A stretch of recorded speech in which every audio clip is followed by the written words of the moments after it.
2025 সালে অক্টোবর মাসের শেষ সপ্তাহে তুলা রাশির জাতক জাতিকাদের সাপ্তাহিক রাশিফল অনুসারে কর্মস্থানে বদলির সম্ভাবনা রয়েছে। সংসারে ব্যয় বাড়তে চলেছে, সন্তানের ব্যাপারে বাড়তি খরচ হওয়ার সম্ভাবনা রয়েছে। সপ্তাহে মধ্যভাগে দরকারি কাজ সেরে রাখুন, কারণ এই সপ্তাহের শেষের দিকে পেটের যে কোনো সমস্যায় আপনার অর্থনাশের প্রবল সম্ভাবনা রয়েছে। এছাড়াও এই সপ্তাহে শত্রু ভয় আপনার বাড়তে পারে। কোনো সমস্যা সমাধানের জন্য গুরুজনের সাহায্য নিতে হতে পারে। সন্তানের কোনো দরকারি কাজে আপনার দেশের বাইরে বা বিদেশে যাওয়ার সম্ভাবনা রয়েছে।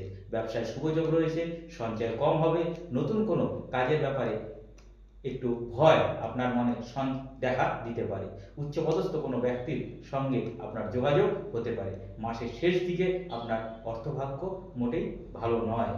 শুভ সংখ্যা 68, শুভ দিক দক্ষিণ, শুভ রং সাদা।